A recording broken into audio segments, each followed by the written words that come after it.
Hello and welcome again to Money Tips. This is Charles Kelly bringing you money tips to help you save, earn, invest, save, accumulate and ultimately enjoy more money.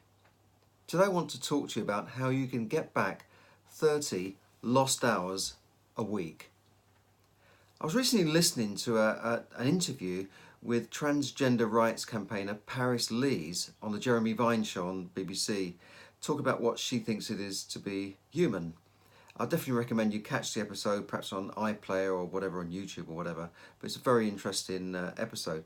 Now, I thought Paris, who grew up on a council estate in Nottingham, may sort of come on and just talk about transgender rights. But in fact, that was not the case at all.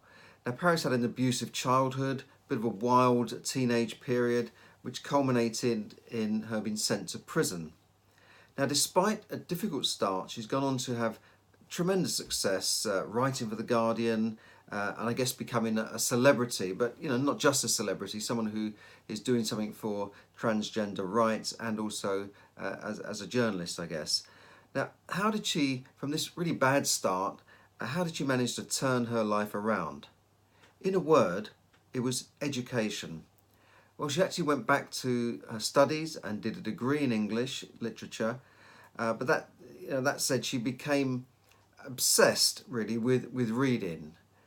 Now, many significant other people have turned their lives around with reading. Perhaps the most famous being Oprah Winfrey, who grew up dirt poor on a in the countryside with nothing, and I think after being raped by a relative, eventually decided she was going to turn her life around and started reading. And she really attributes most of her future success to reading. And as the old saying goes, leaders are readers. Now, Paris also significantly says that she doesn't have a TV in the house. Now, I think this is important because TV, along with social media, is probably one of the biggest time thieves in your life. Don't get me wrong. I love watching stuff on the box. I like watching sports and movies and funny shows. But you have to sort of balance it with other things in your life. And TV is definitely one of those things. In America, they say the average person is spending 5 hours a day on television. That's 35 hours a week. They're gone. That is more time than you would spend than the average student spends taking their degree. So think of the time. Think of what you could do with that time. 35 hours a week. Now it's also easy to. It's easy to watch a show and then get sucked into the next show, isn't it? Because it continues on. Right, next up is so and so and so, and the next show up, and then you can start. You've got these fancy channel things now that you can view all the channels, and it's not just like 3 or 4 channels where you're pressing the button and it goes to the next one. You can actually view the whole channel on most of these box sets and Sky, etc. And it's harder to put the TV down. And the funny thing is, the more channels I see on TV, and I've had all the Sky packages at one time, the more channels I can see, the harder it is to find anything decent to watch. It's really weird that, when there were 4 channels, there was always good stuff on. Now it seems to spread out, and they've spread themselves a bit thin, and it's not easy to come up with good content. In fact, I find myself watching oldies. I find myself watching, Fools and Horses. There's nothing else to watch, or an old episode of Porridge or something. But that is. It just shows you how much real rubbish we're watching. I remember Zig Ziglar in one of his tapes said, he had a good technique, which is, I'll try the accent, go on, okay.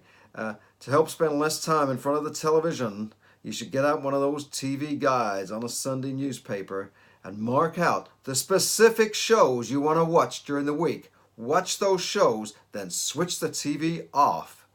Okay, sorry about that, Zig, but that's my Zig Ziglar. And I think that is a good point. Just watch the things you want to watch and then have the discipline to switch them off. In fact, most people don't have a plan. All they have is a TV guide. That's their plan for the week. This is what I'm going to do all week. I'm going to watch this and watch that and watch that. They just watch TV all week.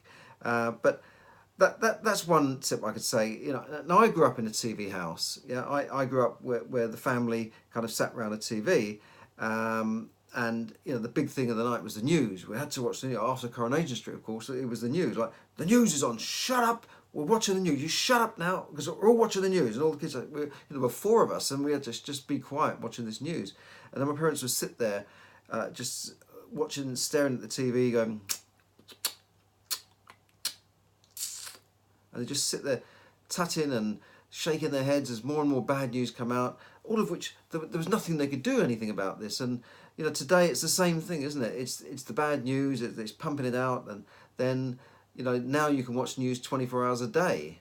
But it's something that sort of seeps into your mind all the time, and it kind of almost makes you feel a little bit helpless, because there's so many things out there that you just cannot do anything about. So be careful of that. Be careful of the TV, but also the news. Now, I've got a fact here for you that in my research, and successful people I know, and people I've read about, successful people tend to watch far less television than unsuccessful people. Now, does that sound a bit obvious, or would you agree with that? Sorry to be brutal, really, but that is just the way it is. Successful people tend to be watching less TV than unsuccessful people. Now, how do I know this also? Because in my days in financial services, I visited hundreds and if not thousands of homes, and with few exceptions, I found that the people with the least amount of money seem to have the biggest TV. And I've said this in other podcasts, and I keep repeating it, that their TVs dominated the living room. Sometimes they had a small living room, but a massive TV, and it seemed to sort of take up the whole wall of that TV. Some of them had surround sound speakers. It used to shake the whole room. The noise was deafening. And if you went to see them and talk about their finances, they tend not to switch the TV off. They'd kind of leave it on and be looking at you and watching the TV. And sometimes you had to say, look, let's just switch it off for a little while, and get up and switch it off. But they wouldn't automatically switch it off. Whereas the more switched on people and more successful people would tend to have an old TV in the corner, and they would never have it on when you were with them in a meeting, because they felt that was important to find out about their finance, to review their finances, and they would take it a lot more seriously. I mean, just look inside the windows of successful people, and you'll usually see books. Just go down the street in Hampstead or Chelsea, where they have those nice old Georgian houses and the old-fashioned windows, and you look in there, and generally you won't see a massive TV. And I'm not saying wealthy people don't have TVs, but they'll probably have a TV room somewhere. They'll probably have a cinema room, but it won't. The TV will not dominate the whole room and the house, and it will not dominate their whole lives. And similar thing when I go into to families of wealthy people, and particularly the families of migrants that would get their kids to study. First generation migrants would have their children studying, and they'd either be on a dining room table over there, they had a small house, or they'd be in their room studying books.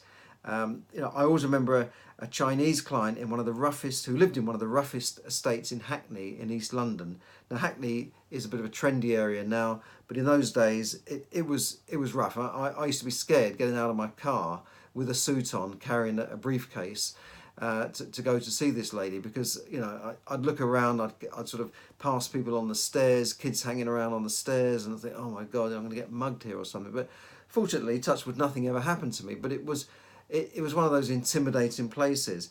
And you hear a lot of people on TV, you hear a lot of politicians talk about, these kids need more money spent on them, there's no opportunity for them, and all this sort of stuff. Now, I don't want to get political, but this lady, a Chinese lady, worked in a Chinese takeaway. I think she had 2 or 3 jobs, and she worked more or less non-stop, apart from the hours when I saw her when she wanted to get her mortgage sorted out.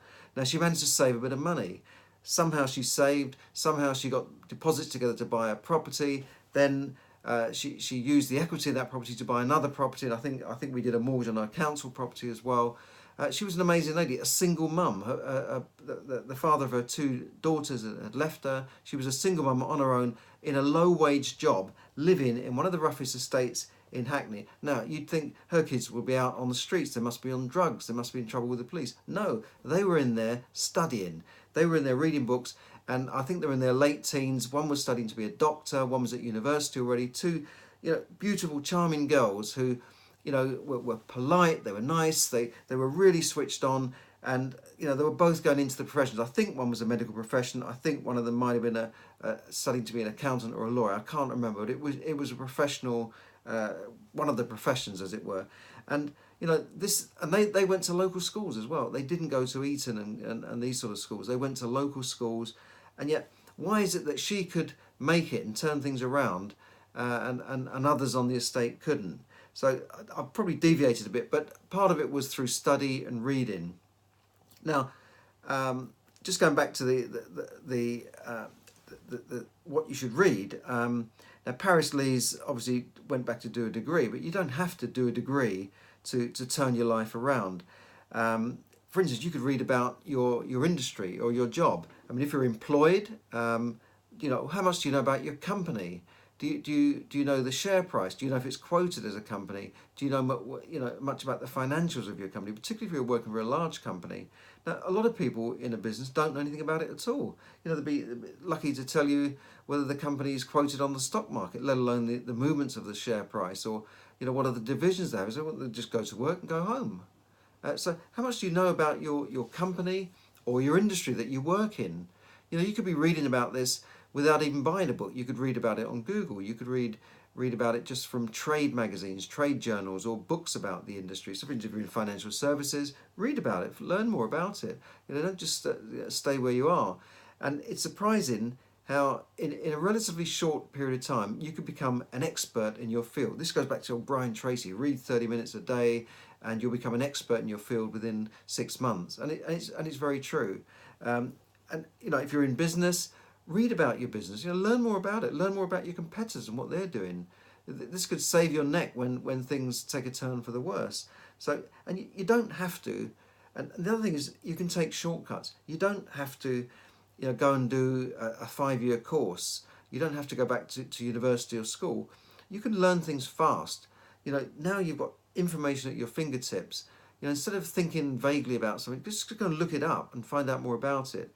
The other way of learning fast is to take short courses, take seminars, go to seminars in your industry, join trade associations, take short courses run by, not by your local college necessarily, but by people in your industry. Yes, it will cost a bit of money, but that money is an investment in your future, and it will repay you many, many times over.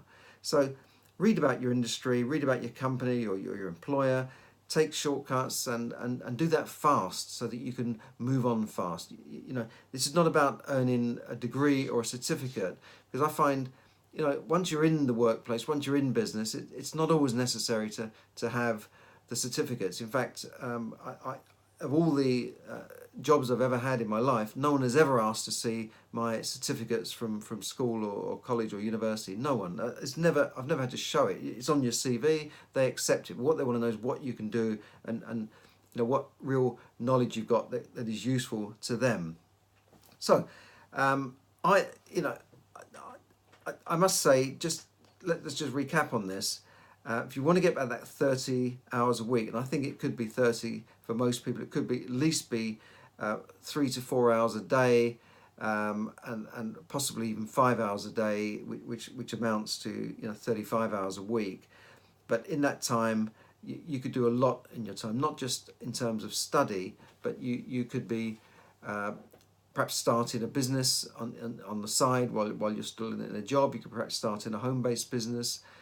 Maybe an Amazon trading business or an online business, and you could be making some money from this, or you could be trading in shares from home by reading and learning about the stock market and learning about how things work. You could perhaps be learning about property and how to set up a property business, and you don't need necessarily money to do that. You could go on a property course. There are lots of free courses you can take. If you drop me a line on the email, I'll put you in touch with some people who will give you a free weekend course to get you started in property or many other subjects. There's really no excuse for it. Get back those hours and use that time. Wealthy people use their time effectively. They don't waste time. In fact, I was listening to a podcast with Barry Hearn recently, and he said his one of his major tips was don't waste a second of each day. Use every second wisely. He also highlighted working hard and being focused. really focused, and if you want to be successful, you've got to put everything else aside and really be focused on what you're doing. Later on, you can do things for other people, but initially you've got to be a bit selfish and do things for yourself and stay focused. And that's one of the biggest things that separates the successful people from the ordinary person is how focused and how determined and persistent they are, and how they use their time. We all have the same amount of time every day, so how you use it will, in the long run, determine your success. So good luck on getting those 30 hours a week. I hope that will bring you success and make you not only wealthier but happier and more learned. Thank you very much.